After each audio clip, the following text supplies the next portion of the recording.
Hello, folks.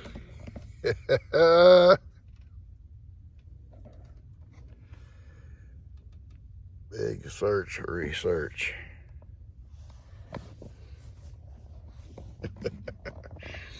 I love these shirts. G went to Georgia, her and Kim, and they went to that Bigfoot museum, and she brought me a book back, and I got it beside my chair, and sometimes I just kind of scan through it and read a few articles, a few comments, a few eyewitness accounts, and people laugh about oh, there ain't no such thing. Well, if you go back and look, over 1,000 years, well, Native Americans drew pictures of Bigfoot in these caves, along with elk and deer and different animals that was in the forest, and this big hairy man, over 1,000 years ago. Native Americans used to talk about, there was I don't know what you call it, a myth or whatever you want to call it. At least that's what white folks thought about a white buffalo. There was no such thing. They have found out now there is such a thing as a white buffalo. There were so many thousand births, there'd be a white one. So there was things the Native Americans knew that we laugh at. Now, growing up, I didn't know nothing about a Bigfoot, never even heard the stories. We had 3 channels on our TV, and there was either news or soap operas until nighttime. We'd watch a Western. But nowadays, you can find anything. I was watching something this morning, which in these shirts kind of reminded me. I was watching Monster Quest about something up in upstate New York. I forget the name of the town now. Whitehall, maybe, something like that, where these policemen had seen this thing and took polygraph tests to prove that they were not telling a lie. The other people in that area saw it, and they all took polygraph tests. And a few scientists laugh about it and scoff about it, but a few also says, you know what, been too many sightings not to be something to it. But you know what, my brother and I got Woody here listening to a story, and Jake just gave me a bag of duck feed for the ducks in the pond, these wild ducks. And he's gonna build a duck house. I would have mentioned that and put out there in those ponds. And they may even have a nest in there come spring, you can't ever tell. And I thought, he said, can I put one in Heidi's swimming hole? I said, yeah, that's the ducks come there. Heidi'd be happy to see ducks raising little ones there. That'd be exciting to her. Anyway, I'm going to stop this just for a minute and visit with Woody for a minute. It was Woody's. Me and him been working bees this morning, and he's tired. And I'm going to sit there for a few minutes and kind of get my thoughts together, look at some things I need to work on down here, and we'll get back to the story in just a few minutes, okay? As a boy growing up, when I was young, you could buy anything from Sears and Roebuck. You buy dogs, chickens. I bought a monkey. Yeah. Everybody laughed at me. Making a big mistake, Pawpaw. Well, I wasn't a Pawpaw then. Yeah, they was right, too. But I had a monkey. And I used to make jokes about that monkey. He's probably captured by John Wayne and them when they was making that movie Atari. I think that's the name of it, where they caught those monkeys in that tree. One of them was my monkey. Wow. Anyway, my brother and I, my mom and dad had bought this stock dog. He was half blue tick and half black mouth cur. And he was a good stock dog. You could work cattle with him. You could work hogs with him. You could chase wild hogs. He wasn't scared of nothing. He'd tackle the biggest Brahma bull, wild cow, wild hogs. He could take them down by himself. Big dog. Good dog. My brother and I was going to go camping out on a pipeline about 3 or 4 miles out in the woods. Back then it was all woods, everywhere was woods, just big woods. And we had an old tractor, a little trailer. We threw all our junk on it, our tent and stuff. And my brother was 4 years older than me, so he was allowed to take the old shotgun, single shot, and the 4 or 5 bullets in case we want to kill a squirrel or something, cook, rabbit. And so we went. We got out there, and Rex went with us. Our old dog was named Rex. He went with us. We wasn't afraid of nothing with Rex. Got our old tent set up, and all the time we're setting up our tent, you could hear stuff out in the woods, limbs breaking and stuff. We figured, well, it's cows or whatever, you know, cows out there. Because there's a lot of cattle in that country back then. And Rex would smell the air and kind of growl and walk around the camp, but he never went out really out to investigate. We didn't think a lot about it at the time. And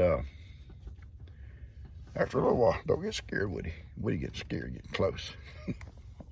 Woody got over, got close to Pawpaw. This is gonna be scary, Pawpaw. And got nighttime, you know, we sat around the fire, and Rex would stand up, all of a sudden bristle up hair, stand up on his back. He'd growl, you know, and bark, and you could hear stuff. And it was just kind of moving around, all the way around our little tent where we're sitting. And still we didn't, like, you know, panic. Didn't know what it was. Was it wild hogs? Was it cattle? Got time to go to bed. We got ready to get our sleeping bags. And some kind of a noise made him where Rex, he come alert, boy. He was growling, he was barking, but he run in our tent and got behind us. You know, that's not normal. Not with this dog. This dog will tackle anything. Well, that spooked us. So we're sitting at the tent flap, looking out. The fire's right there, and afraid to let that fire go out. We didn't sleep a wink that night. We kept that fire going. Thankfully, we had a lot of firewood piled up. Every now and then, Rex would get panicky. My brother shoot that old gun up in the air. That went on almost all night. Before daylight, things got quiet, and Rex got calmed down, and I don't think we ever slept. But anyway, we got up the next morning, packed our stuff, and come home. Never realized, you know, never thought anything about a Bigfoot. Never had heard about a Bigfoot in our whole life. Me and Cuz come back, and this story is mainly for you new folks, because a lot of the older folks that have been with me for a while have heard this. Cuz and I are grown men. We come back, set up our camp on the river, gonna fish, spend the night and fish, and we didn't have no tent. We set our sleeping bags up on the sandbar and our fire and stuff, and all of our food and all that kind of stuff. But across the river from us, at that point, the river's pretty good size at where we was at. It's probably 100 foot wide. You know, that's not much to some of you folks. It is to us. But it's deep. And we're gonna put a trot line all the way across. Trot line's where you tie on one bank and go all the way across the other bank. Then you put your hooks about every 3 foot all the way across and bait it, and you got a good chance to catch some good fish. But all that day we could hear the limbs and stuff breaking, and Cuz said, you think it's cows or something over there? I said, well, I don't think there's any cattle in it. It's a huge pasture. It's thousands and thousands of acres of just old growth timber. And I don't think there's no cattle over there. We heard it so much, we finally decided we'd just go over there and see. So we paddled our boat across over there, and we got out and we go up the bank. It's a big bluff bank, probably 60 foot tall bank. And we climbed up there on the bank, and things got quiet. I mean, you could hear a pin drop. Was not a bird twerping or singing, tweeting, whatever birds do. Not a one. Not a one. It got real eerie, you know. Hang on. We could look for any sign of a cattle, like cow poop or anything. There was nothing. No tracks, no nothing. It's quiet. We come back, got in our boat, paddled back across. We had nowhere got back, and you hear them limbs break, big limbs too. Crack, you know, and crack, another one. And it was like around. That night, about 11 o'clock, we was going to go bait our hooks for the last time. The fog had set in. It was real foggy. You couldn't hardly see anywhere. But we paddled out. We pulled the line across our boat. And we're hooking the bait on them where we'd lost bait. Took a couple of fish off the hook, off hooks. And we're about halfway out, probably 50 foot from either bank. And you hear something coming through the air, and it hit the water beside our boat. It slung water all over us. Almost, it could have knocked us out of the boat. If it hit the boat, it would probably sunk our boat. Right beside the boat. But you hear it come through the air. That's what scared us. Then we couldn't see. It's a fog. Man, you talk about two grown men paddling that boat. I think we paddled up on a sandbar before we knew it was out of the water. And we jumped out. We're running. We're scared. It's grown men scared. He runs to his truck. I run to mine, and we left there. We didn't look back. Never look back. Next day, we go back down there. We get together and go back down there. Guns in hand. It's ready. And our camp was not disturbed. Our boat was right up on the sandbar where we left it. Okay, so what was that? Something big, throwed something big. I always said maybe a big rock. It could have been a stump. I don't know, an old rotten stump or something. I don't know. It's something big, though. It throwed something big enough to shake that boat and splash water all over us. And we know it come through the air. We could hear it. Like that close to us. Was that a Bigfoot? I don't know. I don't know. Okay, we'll go a little bit further. A few years ago, I say a few years ago, probably 20 years ago,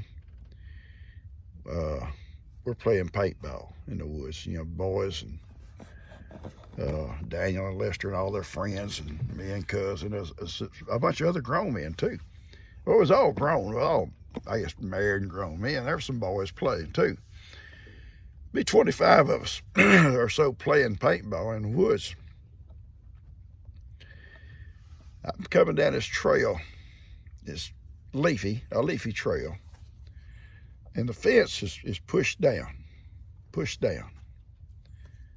I mean, you could literally step over it. It wasn't supposed to be pushed down, but it was. You could just see it had been mashed down, the whole fence and the post, everything.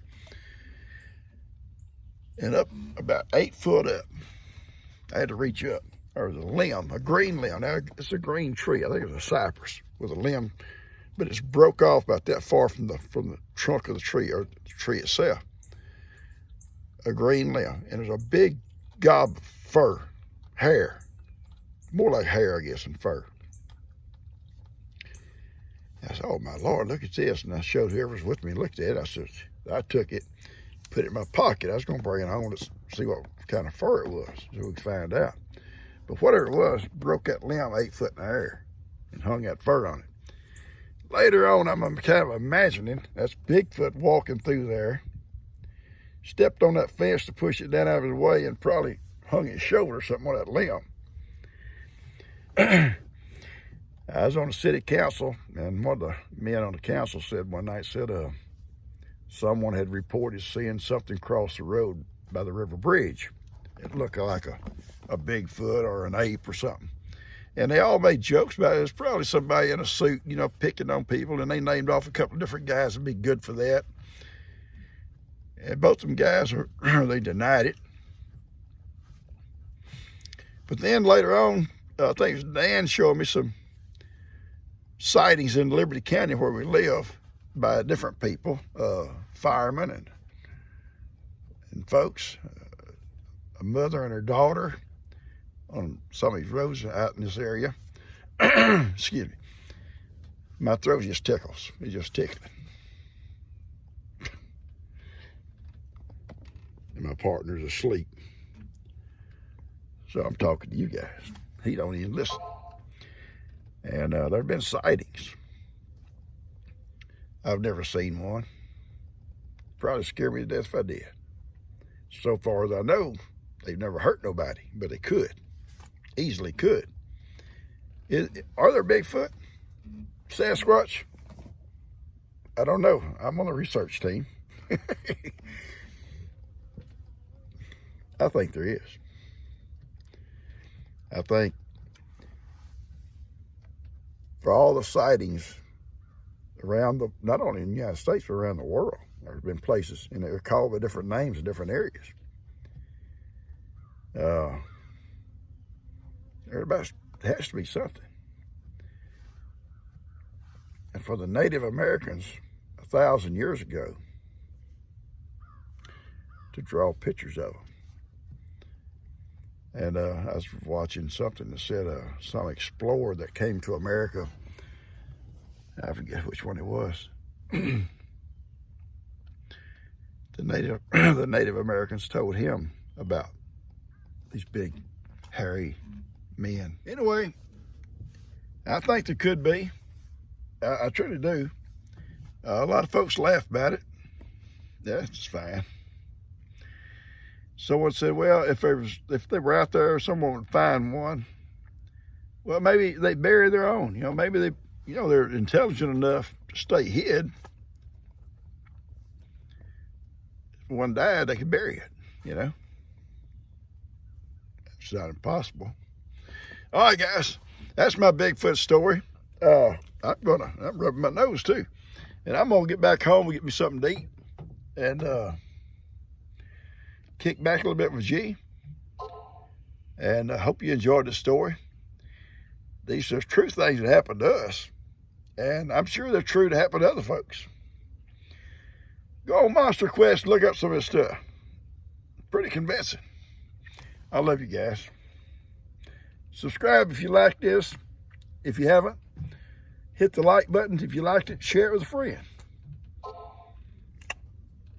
Now, if I see one, you guys will be the first to know. I love you. Y'all take care.